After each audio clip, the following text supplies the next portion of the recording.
Bismillahirrahmanirrahim. Assalamualaikum warahmatullahi wabarakatuh.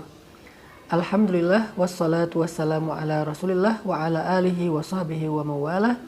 Kali ini saya akan berbagi dengan teman-teman tentang keutamaan membaca Al-Quran.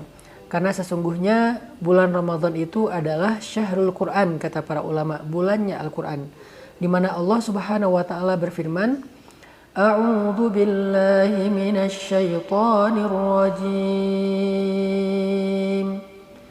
Bismillahirrahmanirrahim. Syahrul Ramadan alladzi unzila fihi al-Qur'an hudan linnas wa bayyinatin minal huda wal furqan. Al-Quran, kitab yang sangat mulia, firman Allah yang sangat istimewa. Allah nggak sembarangan memilih waktu, tempat, kemudian kepada siapa dititipkan ayat-ayatnya. Semuanya harus istimewa. Allah menitipkan Al-Quran ini dibawa oleh malaikat terpilih yaitu Jibril alaihissalam. Kemudian diturunkan kepada manusia terpilih yaitu Nabi Muhammad SAW.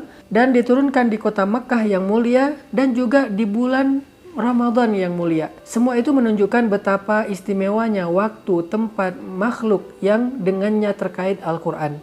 Makanya Ramadan adalah bulan Al-Quran. Kita ada kebiasaan untuk tadarusan, khataman Al-Quran.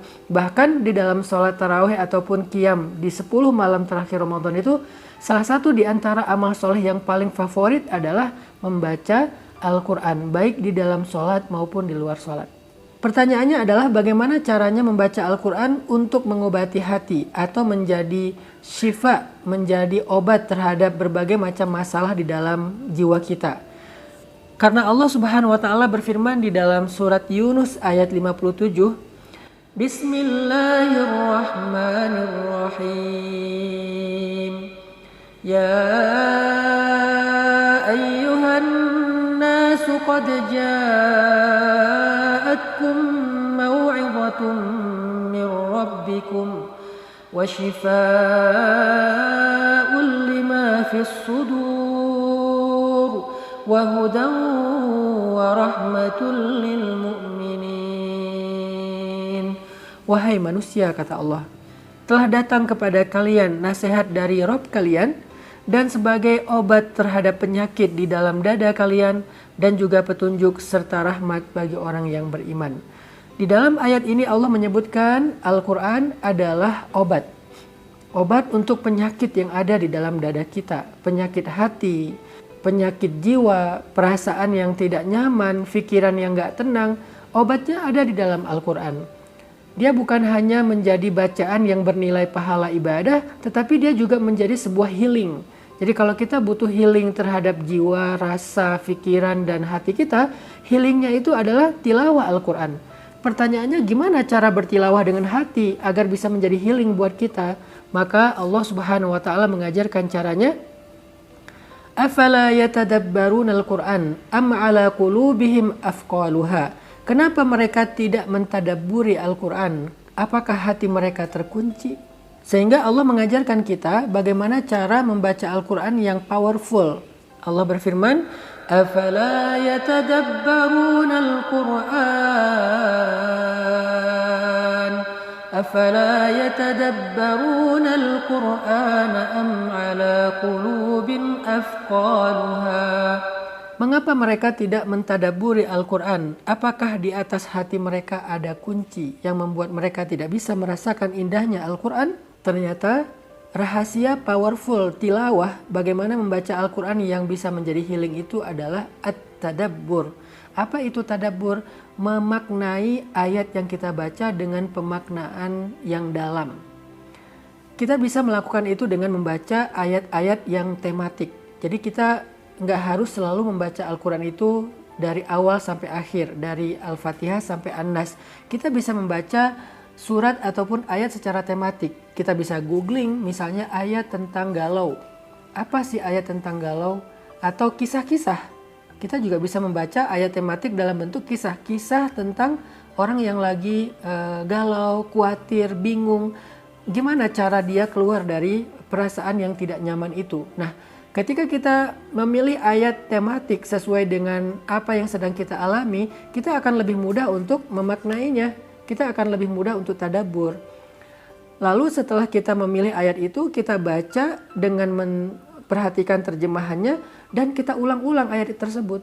Dan gak apa-apa kalau misalnya kita membaca satu ayat lalu mengulangnya berkali-kali, bahkan di dalam sholat, terutama sholat sunnah pun gak masalah. Misalnya di dalam surat Ar-Rahman, فَبِأَيِّ آلَاءِ رَبِّكُمَا تُكَذِّبَانِ. Lalu kita renungkan nikmat Allah selama ini dalam hidup kita. Terus kita ulangi lagi. فَبِأَيِّ آلَاءِ رَبِّكُمَا تُكَذِّبَانِ. Kita renungkan lagi. Kita baca lagi. فَبِأَيِّ آلَاءِ رَبِّكُمَا تُكَذِّبَانِ. Itu adalah cara membaca Al-Quran yang paling powerful. Pertama langkahnya adalah pilih ayat tematik. Googling dulu kalau kita nggak ngerti cara memilih ayat secara langsung di Al-Quran. Tema apa yang kita pengenin? Biasanya keluar tuh ayat-ayatnya. Lalu baca ayat itu dengan terjemahan.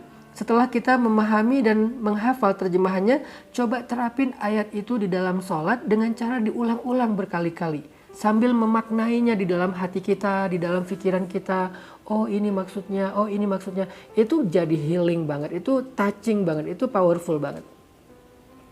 Kita misalnya baca pengen ini nih, pengen kok saya orangnya sering lalai ya, kok saya orangnya larut ya dengan dunia, pengen sesekali merasakan dekat dengan akhirat, dekat dengan kematian, supaya lebih semangat dalam beribadah dan bertaubat. Ayatnya apa? Kalla idza balagatit taraqi wa qila man raq wa dhanna annahu al-firaq وَالْتَفَّتِ السَّاقُ بِالسَّاقِ. Kita bisa ulangi lagi. كَلَّا إِذَا بَلَغَتِ التَّرَاقِيَ وَقِيلَ مَنْ رَاقٍ. Ulang lagi, diulang lagi. Ayat itu tentang apa di surat Al-Qiyamah? Tentang proses kematian itu sendiri. Proses ketika nyawa dicabut dari jasad kita. Itu kita ulang-ulang, apalagi tengah malam lagi tahajud, lagi witir, atau menjelang subuh. Itu powerful banget teman-teman. Makanya membaca Al-Quran yang bisa menjadi healing bagi hati kita itu nggak cukup hanya membaca hurufnya. Tetapi kita harus membaca maknanya, kita terjemahkan, kita ulang-ulang, kita cari waktu yang nyaman untuk kita membacanya lalu merenungkannya sehingga kita akhirnya bisa yakhirrunal adqani sujada, bisa tersungkur menangis sepanjang malam. Allah Subhanahu wa taala berfirman, "Wa idza tuliyat 'alaihim ayatur rahman kharru sujadan wa bukiya." Kalau mereka dibacakan ayat-ayat Allah, mereka tersungkur dan mereka bersujud sambil menangis. Nah, itulah teman-teman how to tilawah Al-Quran yang powerful, yang touching di dalam hati kita, agar bacaan Al-Quran kita bisa menjadi healing, bisa menjadi syifa lima fis sudur. Mudah-mudahan kita bisa menerapkannya dalam program tadarusan kita selama bulan Ramadan. Barakallahu fikum.